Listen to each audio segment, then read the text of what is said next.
I was never the kind of person who believed in ghosts. At least, not until that day. I was cleaning out my grandfather's old house when I found a thin, worn notebook tucked under the floor mat in the dusty attic. No cover, just a few yellowed pages, but the handwriting inside, crooked, warped, it made my skin crawl. The first page told the story of a girl at Eloise Psychiatric Hospital in Michigan. They called her the Silvercomber. She was admitted for hearing whispers in her head. One day they found her dead, in her room on the 3rd floor.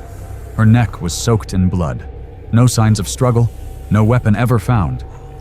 Since then, whoever tried to clean that room would hear it. Brushing. Slow. Rhythmic. Midnight. A video went viral once. Someone filmed themselves walking past the door, and in the mirror stood a woman with long hair. Only in the mirror, they say, if you hear brushing at midnight, never look in the mirror. The second story took me to Brazil, to a place once called Barbacena. Tens of thousands died there, and most were never even named. Medical students used to photograph corpses for research, but some of those photos, when developed, showed a figure standing behind the body. There's one story about the sealed morgue deep underground. They say, if you go down there, you might hear it. Laughter, software broken, not human. One intern saw a child facing the wall, holding a torn photo. He blinked, and its head turned around, all the way around. They say, if you die and no one knows your name, your soul doesn't know it either, so you stay and laugh in the dark. The last story, it's the one that kept me up for nights. It comes from Poland, from a fire in 1980 at the Górna Grupa Psychiatric Hospital. Many patients didn't die from fire. They died from madness. They screamed. They clawed at their own faces. They said something was crawling under their skin. People believed the fire didn't just burn their bodies. It held onto their souls. They say, if you stand at the gate at 1:33 a.m. and call the dead by name, Alexei, Alexei, Alexei, the gate will shake, and on the glass, you'll see a hand, burned, blackened, pressing through. I closed the notebook. The air in the room turned thick. The mirror behind me started to tremble. I turned around, and in the reflection, I saw them. The girl brushing her hair, the child staring at the wall, the burned hand sliding across the glass. But when I turned around, there was nothing. Only the smell of scorched hair still lingering. Laughter, faint and distant. And the mirror? It no longer reflected me. I don't know who wrote those stories. But I know one thing. Once you know about them, they already know about you.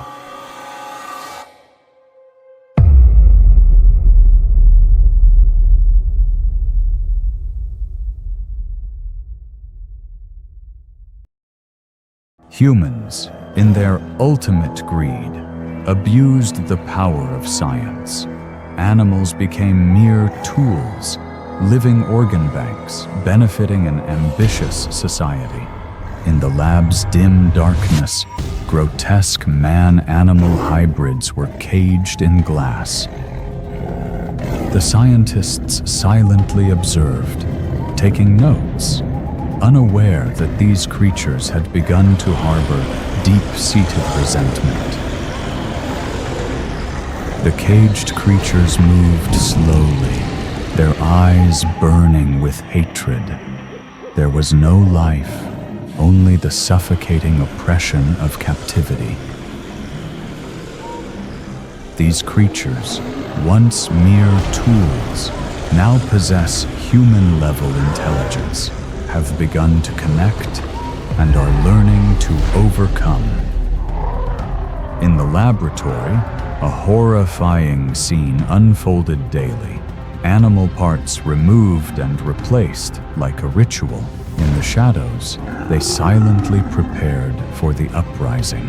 The characters etched on their bodies the code for freedom. When a creature dies, is it truly the end? Blood still stains the crocodile's body, yet those strange characters, codes of survival, persist. They are not merely traces of death, but a crucial cipher to be recognized, remembered, and used by others. They thought death was victory, but the characters on the sharp claws were the key to freedom for all. Blood flowed, a dark stain on the cold white floor. The other creatures, rabbits and bears, stared intently at the characters, their gaze not mere observation, but a cold determination, a resolve to break free from captivity and seize power. After long waiting, these creatures held all the key codes. A crocodile, leading the revolution, roared triumphantly, using human intellect to shatter the security system. And the uprising begins. The laboratory door opened. The creatures moved slowly, step by step. The crocodile led with a resolute gaze. The others followed, together opening the door to freedom. Utter silence, no resistance, only the cold night awaiting. War erupted in the laboratory. The scientists and guards were powerless against their superior strength. This war is not merely a physical fight, but a battle of intellect. Humans once prided themselves on their intelligence, but now that very intellect has betrayed them. In the laboratory, the crocodile crushed everything in its path. Rabbits and white mice attacked with intelligence and precision. The scientists and guards were utterly helpless. Cold fluorescent light illuminated the space, creating a gloomy atmosphere, and all fell into despair. Finally, the intelligent animals ascended to power. Humans lost all authority, locked away in new cages. Crocodiles wore handbags made of human skin, and rabbits and white mice experimented on human bodies as priceless specimens. Now, animals are no longer mere tools. They have become the dominators, and humans, just beasts, objects, tools for their lives. The creatures looked down at the imprisoned humans with self-satisfied gazes. The world has changed. Intelligent animals have ascended, dominating everything. Humans, the former rulers, are now mere tools, imprisoned. The desperate, unfree humans were now merely worthless objects.